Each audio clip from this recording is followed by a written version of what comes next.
Welcome, everybody. It's a wonderful Saturday afternoon. As I was leaving the house today, my son is like, "Dad, it's supposed to be 74 degrees next week." And I'm like, "Yeah, welcome to Atlanta. Of course, it's supposed to be 74 degrees next week." But today is a topic of conversation that I know I've had over the last year or so with a number of different organizations, a number of different schools. And the first thing that we're all going to make an agreement around is when I leave here, especially if you are in education, if you're a teacher, faculty member, administrator at another school, we're all going to agree that you do not go back to your school and say, "Torrey said to do this," okay? The way we approach things is different at every organization, and what I'm going to talk about is just some of the things that were guiding principles and philosophy around how we were going to think about artificial intelligence and AI, how it's going to marry up with education, and every organization does this a little differently. So do not leave here and say, "Torrey said to do that." So let's get started. I am the Chief Information Officer for the Westminster Schools here in Atlanta. I know we're in Roswell, I always say here in Atlanta because the metro Atlanta area is so large. But we are K through 12 school, 1,882 students is our current enrollment. And we've been around since 1951. And we consider ourselves to be a leader in education, especially here in the Southeast and nationwide. Very premier school with a wonderful reputation for that. All right, we're going to get started with a quick group activity. I want everybody that has a cell phone to just bring it out. Don't do anything with it yet. Don't log into it. Don't do anything yet. Just bring it out, put it in your hand. All right? Everybody have one, have it, that has it out? Okay, great. Now, I want you to sign into your phone, your device, whatever you have, Android, iPhone, just sign into it. Right? Every single one of you just use AI. ChatGPT is called a large language model. There are different types of models, but the one that's very popular, ChatGPT, is built on a large language model. Here's how it works. All that information that was fed from the internet, it said, okay, I'm going to create these vectors to say, well, how common or how often was a particular word or phrase or topic or period, so punctuation, how often was it the next thing in line with or the closest thing to the previous word if I'm looking at it across a section of words, right? So in this particular example, the cat is chasing the blank, right? So the model came up with the cat is chasing the, and the model is saying, well, 70% of the time from the data that I was fed, the next word in that series is mouse. Cat is chasing the mouse, okay?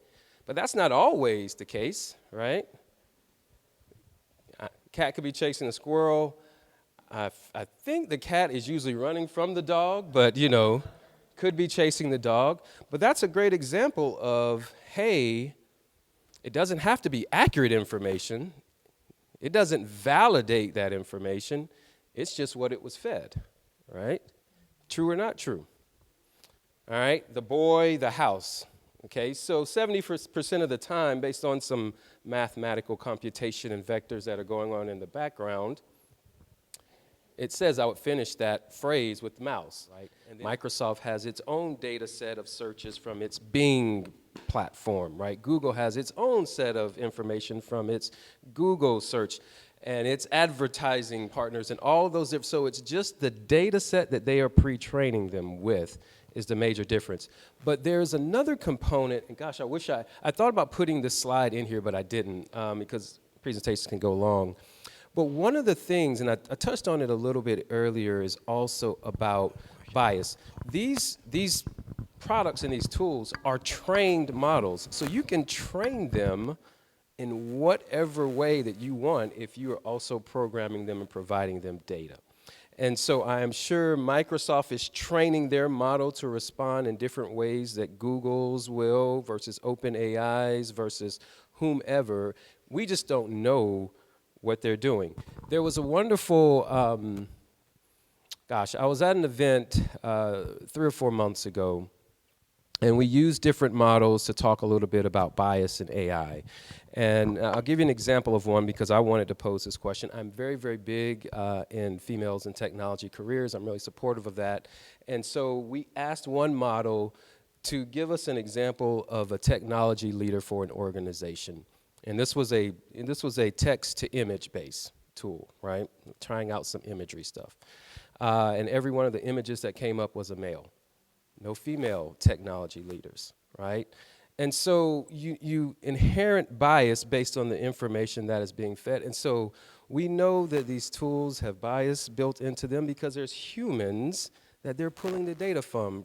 And if you have a brain, you have bias. And so it's things like that that are really cognizant, and Microsoft and Google and all these other platforms are trying to work on how they can help eliminate bias by adding additional coding to it. So at this time, I would hope that we can all thank Mr. Williams for a wonderful presentation. I have two comments really quickly that I want to give before we wrap up.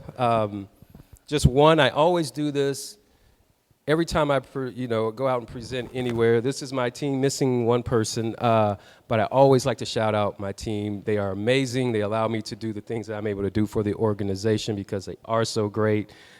In this particular case, we were supporting, this is a picture from the fall, we were supporting breast cancer awareness, but I always shout them out because they are an amazing team of technology folks. And one final thing, and we can close.